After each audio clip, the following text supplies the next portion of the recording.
All right, we are back on MorningLine. Thanks for joining us on this Monday. By the way, I hope you had a good weekend. This is John Weil, professor at MTSU, and he is the Dean of the Honors College there. It's nice to have you on, sir. Thanks. Good to be here. Close observer of politics and the like.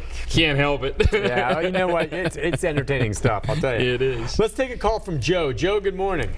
Good morning, Nick. Hi, Joe. Man, I tell you, Trump's, I can't remember anybody being as like he is. You can't hardly believe anything comes out of the man's mouth. If anybody believes that he don't know that his son and Manafort,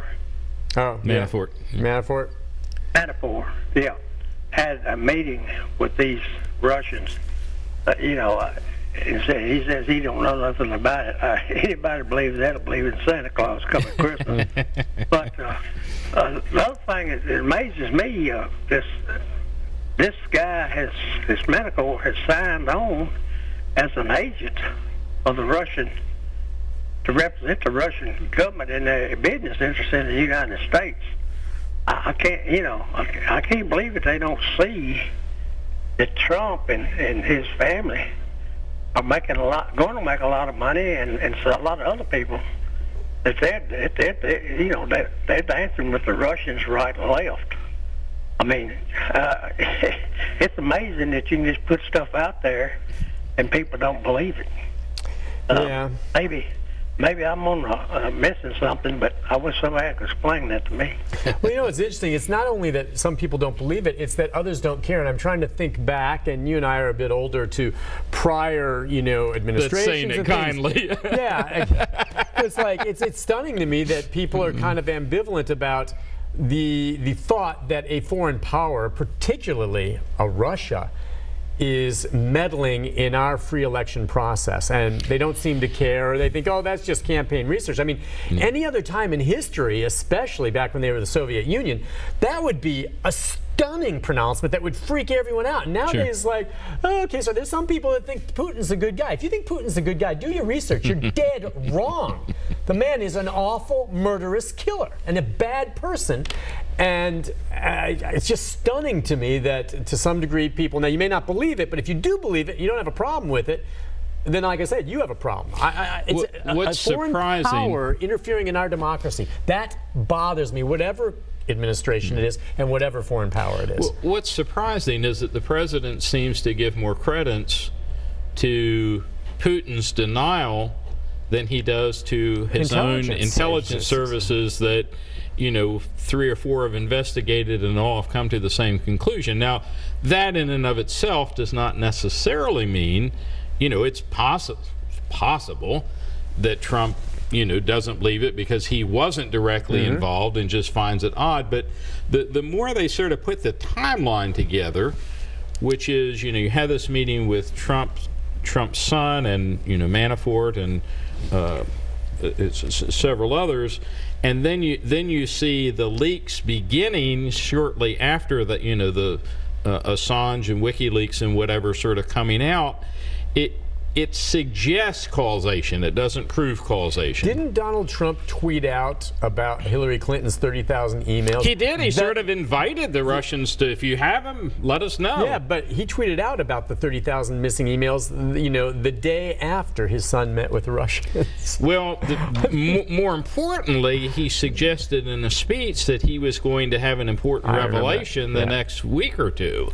And so, just put the pieces together, whatever it is. It's just, and you know what? If he had nothing to be involved with it, and whatever the case, you'd think he'd have more outrage about the prospect of another country interfering in our electoral process. The story just seems to keep changing. First there were no contacts, and then it's a contact, but there were only 3 people, and now there are 8 people, and it's not. He's not managing it very well, for sure. Yeah. Let's go to Mike. Mike, good morning. Good morning, Nick. How are you this morning? Good, Mike. What's on your mind? I have 2 things, and I'd like to ask the gentleman a question. One of the things that seems to everybody seems not to notice is that this guy seems to take this job as a 9 to 5, 5-day-a-week thing. I mean, he's, does his thing up here at the White House, and then he's at one of his properties, watching a golf tournament. And people say, well, what's the big deal about that? Well, he said he was going to disassociate himself from all of his businesses, but he's always at one of his properties. And the thing about that is, you guys know what the Secret Service has to do to make these areas expensive. safe. So there's this Secret Service going in, giving his property this added security, paid for by the people of the United States. And then another thing is, with his immediate inner circle, they don't seem to answer any questions. And every time I was watching Stephanopoulos yesterday with his lawyer, and it's always, every question is deflected at something in the Democratic Party. They don't answer the question. He refused to answer any of their questions. They always referred to Comey or referred to Hillary or referred to something else. And that's really infuriating. And I would like to ask the gentleman, what are the legal terms of treason? And I'll hang up and listen. Okay, well, let's start with the latter. Treason is giving aid or comfort to America's enemies. Okay. You know, Russia is not quite the enemy that it once was, so there's probably a little bit of, or waging war, by the way, is the other part of treason. The other points that he makes are pretty interesting. You know, in addition to the security cost, Trump arguably benefits every time he goes to one of these resorts in terms of free publicity. Sure. You know, here's a Japanese prime minister playing golf on his course, or that sort of thing.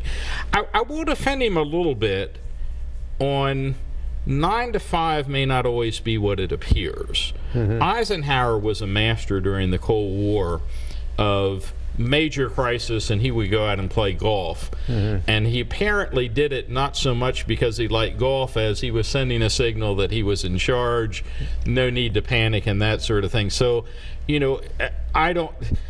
The times that he tweets suggests he's up pretty late at night. Now I don't know if he's I don't know if he's doing government business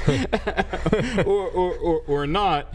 And in terms of, you know, a lawyer not answering a question directly, when does that ever happen? I was going to say, that's not the first time they dodge questions. It's happened with every president and the lawyers involved. That's politics and spin. It is. And when I see that on the Sunday morning shows, that's fully what I expect. And it's no different with Donald Trump than with any other president sometimes, correct? I mean, that's just... Well, and I mean, you know, would to goodness that from their perspective, if Trump would give some of these evasive answers instead of apparently telling us what he thinks in the middle of the night, he'd probably be better off in terms of his legal team. Now, the reason he may have brought up treason, and these types of things get thrown around, and a lot of them, you know, the Trump side is going to say it's just politics. There was also a representative, wasn't there, in Congress who just introduced the articles of impeachment, and which is going to go nowhere. Well, of course, impeachment is treason, bribery, or this undefined, somewhat undefined category of high crimes and misdemeanors. And that's certainly much broader than, you know, directly waging war against the United States or